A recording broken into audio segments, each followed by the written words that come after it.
नमस्कार। कृष्ण तू ही हे गोपाळ हे भीडभंजन। છબીલદાસ શેઠ ઘંટડી વગાડતા કૃષ્ણના રટણમાં મશગુલ હતા। નમસ્કાર, ગુજરાતી વાર્તાઓની યુટ્યુબ ચેનલ પર આપ સૌનું સ્વાગત છે।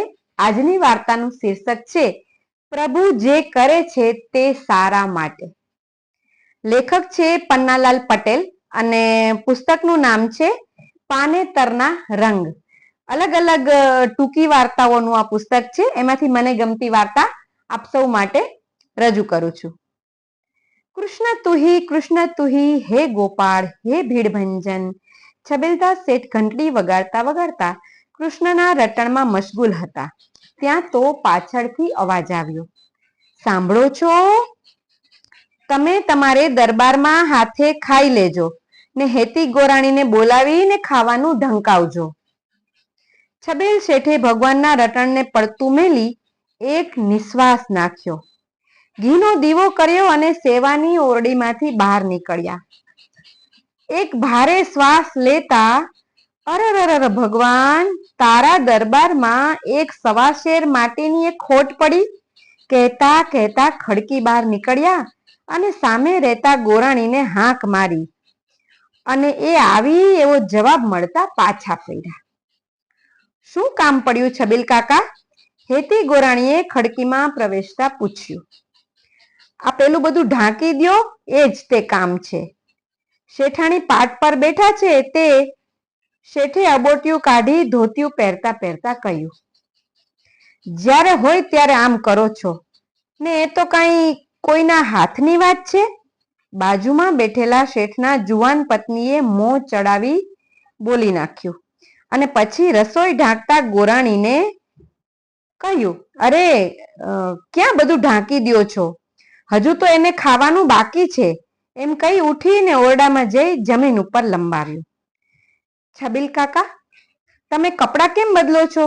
ખાઈ લો ને, ગોરાણીએ પૂછ્યું। બળ્યું એ ખાવું, તું તારે ઢાંકી દે, હું તો દુકાને જાઉં છું, કહી ઓરડામાં જઈ પાઘડી માથે મૂકી શેઠ દુકાને ચાલતા થયા। ગોરાણીએ રસોડામાંથી પરવારિયા કેડે ઓરડામાં આવતા, તે ભોંયે શું કામ સૂતા છો? કઈ પરિચિત સ્થાનેથી કંતાનનું ગોદડું લાવી શેઠાણીની બાજુમાં પાથરતા ઉમેર્યું, ઉઠો અને આના પર સૂઈ રહો। શેઠાણીની આંખમાં આંસુ જોયા, ગોરાણીને પણ દુઃખ થયું। બળ્યું, છબીલ કાકાઈ બોલે છે તે જાણે મનેખના હાથની વાત કેમ હોય એવી વાત કરે છે।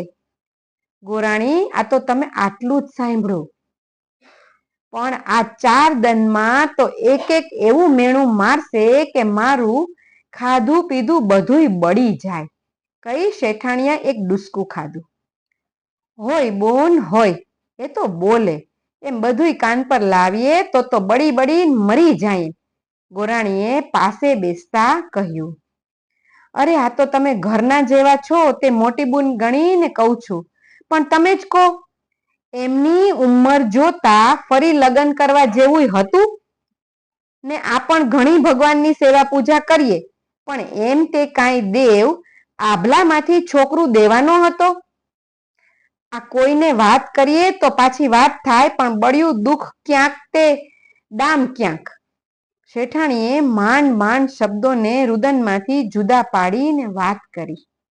ઉપરા ઉપરી 2-3 ડૂસકા ખાધા ને આંખમાંથી આંસુની ધાર નીકળી। અરે બોન, હું બધુંય જાણું છું, પણ એનો હવે કાંઈ ઉપાય છે? એ તો બધુંય હવે ઊંધું ઘાલીને વેઠે જ છૂટકો। તમે તો આ 1 વર્ષથી સાસરે આવ્યા છો તે શું જાણો, પણ હુંય તમારા જેવડી હતી ત્યારથી રાયંડી છું। અડધી તો ગઈ ને હવે જ્યાં ત્યાં કરી અડધી ખેંચી કાઢીશ, બીજું શું? કઈ ગોરાણીએ આંખના ખૂણામાં આવેલા આંસુને પાલવે લૂછી નાખ્યા અને ત્યાર પછી થોડી આડી તેડી વાતો કરી ઘેર જવા ઉઠ્યા। ઉમરો ઓળંગતા બબડ્યા, નસીબે મારો પીટ્યો ન જોઈતા હોય તેને રમત રમતમાં આપે છે ને આ વલખા કરે છે એને કાંઈ ન મળે।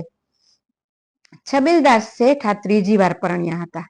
પહેલી પત્નીને 2 ફરજન થયેલા, પણ ભગવાને જેવા આપ્યા તેવા લઈ લીધા.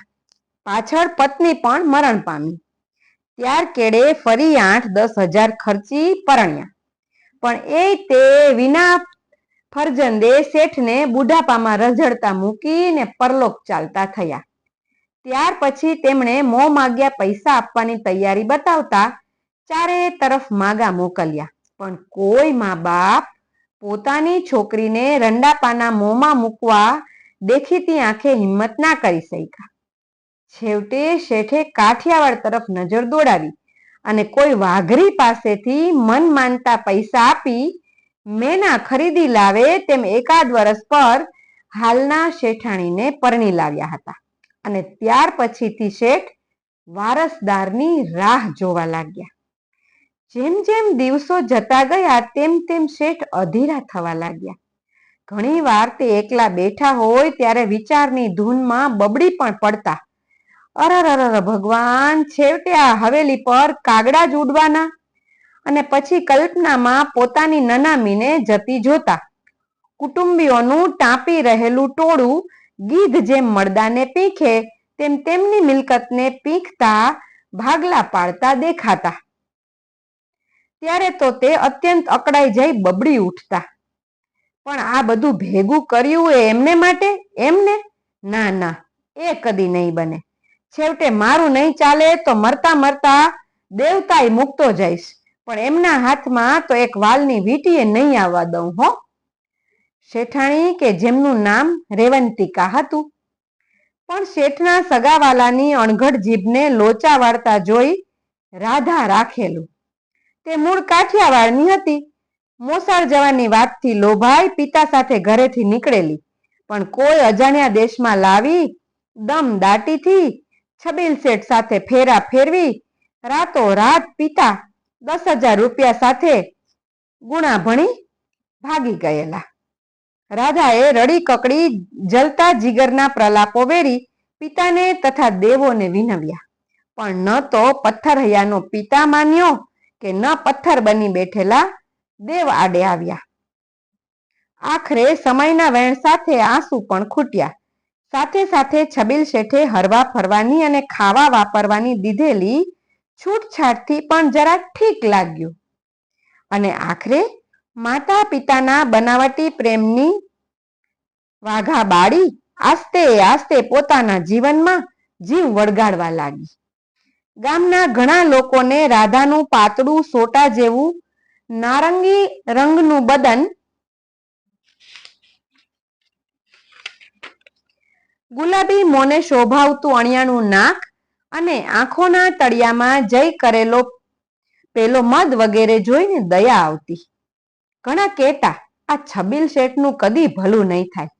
બાપડી પારેવડી જેવીનો ભાવ બગાડ્યો. જેમ જેમ દિવસો જતા ગયા તેમ તેમ રાધા જરા ખુશ મિજાજ બનવા લાગી, પણ જ્યાં છબીલ શેઠની કરચલીઓ મઢાતી સુરત, ઊંડી ઉતરતી આંખો અને ઘડપણ ડગ માંડ્યું હોય તેમ શરીરમાં આસ્તે આસ્તે પ્રવેશતો કંપ, એ બધું યાદ આવતું ત્યારે તેની ઉડું ઉડું કરતી યુવાની અકળાઈ ઉઠતી. નિશ્વાસની હાર માળા ચાલતી. ઘણી વાર છબીલ શેઠ પત્નીના યુવાનીના કેફમાં મસ્ત બની જતા. રાધાને આવો મારી રાધા રાણી કહેતા ખેંચતા અને પોતાના ખોળામાં બેસાડતા. આડા અવડા ચાળા ચટકા કરી તેની વૃત્તિઓને મસ્તીઓને વાયરે ચડેલી વછેરી પેઠે તોફાને ચડાવી મૂકતા. પણ અંતમાં તો રાધા એક ઊંડો નિશ્વાસ નાખીને ચાલી જતી. પથારીની ગોદમાં પડી પડી કોઈ વાર આંસુ સારતી, મા બાપને શાપ દેતી, છઠ્ઠીના લેખ લખનાર વિધાતાને ગાળો ભાંડતી, અલબત્ત ઊંઘમાં વળી. અને તેમાંય જ્યારે પેલા રંગ રાગ ભર્યા સ્વપ્ન આવતા ત્યારે તો એને શાંતિ જ નહીં, આહલાદ પણ અનેરો આવતો. છબીલ શેઠ રાધાની અડચણ પછીના દિવસો ઘરાકના વાયદા કરતા પણ વધારે ચીવટથી ગણતા, અને 30 થી જો 31 અને 32 થઈ જાય તો ખુશાલીમાં આવી જઈ કલ્પનાઓના ઘોડા પૂર પાટ દોડાવી મૂકતા. ઘોડિયામાં બાળક રડતું તો વળી હસતું સાંભળતા. ખડકી આગળ નાળિયેરીના કાચલાની કાંટીથી ધૂળ સાથે રમત રમતું જોતા. અને એમ મોટો કરી ઘરાકોને ધમકાવતો અને વેપારી આલમમાં ઘૂમતોય જોઈ રહેતા. પણ ત્યાં તો શેઠાણીનો અવાજ સંભળાતો, ગોરાણીને ખાવાનું ઢાંકવા મોકલજો. છબીલ શેઠની આખી દુનિયા ઊંડી જતી. છેલ્લા 3-4 માસથી તો પોતાને જાણે મૃત્યુના પગલા સંભળાતા હોય ને એમ અકળાઈ ઉઠતા અને જ્યારે ને ત્યારે બબડતા, આ બધું શિયાળવાના હાથે જવાનું. અરર ભગવાન, છેવટે દુશ્મન જેવા કુટુંબીઓ જ આ ઘરમાં મહાલવાના. લેખક પન્નાલાલ પટેલની લખાણ શૈલી ખૂબ સરસ હોય છે, મને ખૂબ ગમે છે વાંચવી. પાનેતરના રંગ આ પુસ્તકમાંથી આ વાર્તા લીધેલી છે. 10 મિનિટ આજની અહીંયા પૂરી થાય છે, એટલે વાર્તાનો બીજો ભાગ, અંતિમ ભાગ આપણે કાલે સાંભળીશું. આજે પહેલો ભાગ અહીંયા પૂરો